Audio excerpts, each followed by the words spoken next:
السلام علیکم، welcome to چینی کا وین۔ آج کی اس ویڈیو میں میں ایک سوشل ایشو پر اپنے خیالات کا اظہار کروں گی۔ ریسنٹلی کراچی میں ایک واقعہ ہوا ہے جس میں ایک بوڑھے اور ضعیف شخص نے اپنی 58 سالہ بیوی کا مرڈر کیا ہے۔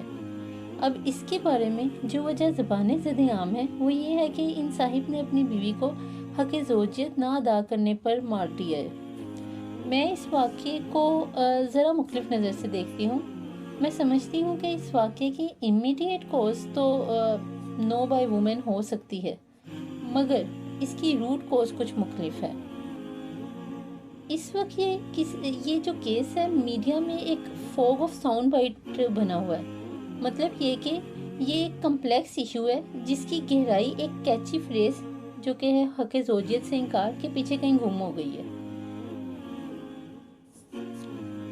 میری سمجھ کے مطابق اصل وجہ اصغر علی کی ذہنی حالت ہے، جو کہ غالباً اس کی اینگر مینجمنٹ پرابلمز اور بیڈ پیرنٹنگ ایشوز کے باعث ہے۔ اصغر علی کے بیٹے کے مطابق ان کے والد کی ماریں وہ بھی کھا چکے ہیں، یعنی کہ اصغر علی اپنے گھر کے افراد کے ساتھ وائلنس کرنے کے عادی تھے، اور ایسا لگتا ہے کہ انہوں نے اپنے گھر کا ماحول ایسا نہیں بنایا کہ اولاد ذہنی سکون کے ساتھ رہ سکے۔ بہرحال ان کے گھر کا ماحول جیسا بھی تھا، اس واقعے کی ویڈیو کا اس طرح لیک ہونا is a severe negligence of the relevant department. اس واقعے کی اتنی مشہوری کے بعد ان صاحب کے بچوں کو کتنی مشکلات دیکھنی پڑیں گی، معاشرہ ان کو کس طرح ٹرومیٹائز کرے گا، ان کی بیاہی بیٹیوں کو کیا مسائل فیس کرنے پڑیں گے، ان کے محنت مزدوری کرنے والے بیٹوں کو شادیوں اور رشتے کرنے میں کیا مسائل آئیں گے، اس کا اندازہ ہم نہیں لگا سکتے۔ اصغر علی کی اس حرکت کا اثر ان سے ملتی جلتی شکل رکھنے والے شخص اور اس کی بیوی پر کیا ہے وہ بھی ہم دیکھ رہے ہیں۔ This is how an act of one person affects his family and society۔ میں سمجھتی ہوں کہ اس واقعے سے ہمیں کچھ لیسنز لینے کی ضرورت ہے۔ Number 1، mental health issues are real and should be timely addressed۔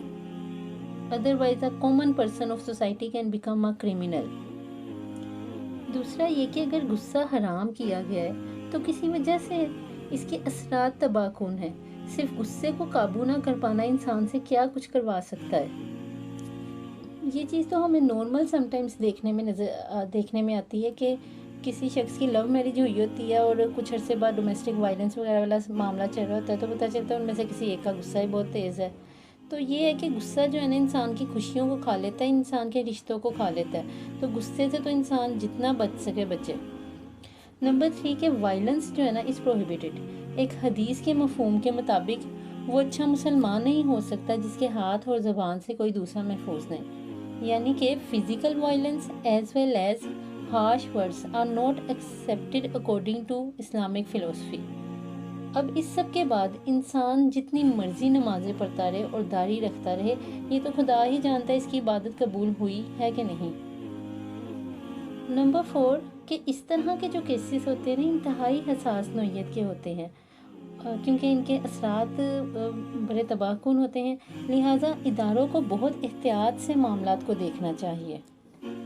اب یہ ویڈیو جس کسی بھی شخص کی نیگلیجنس کی وجہ سے لیک ہوئی ہے، اب اس پر یہ ذمہ داری عائد ہوتی ہے اس کے اثرات کی۔ اور پھر نمبر 5 یہ جو کہ میری نظر میں سب سے اہم ہے کہ آج ہمارے بڑے بزرگ کہاں گئے ہیں جنہوں نے نوجوانوں کو برائی سے روکنا تھا۔ اور پھر اگر انسان خدا کے ساتھ صحیح کنیکشن بلڈ کرے تو وہ مخلوق خدا پر کبھی سخت ہو ہی نہیں سکتا۔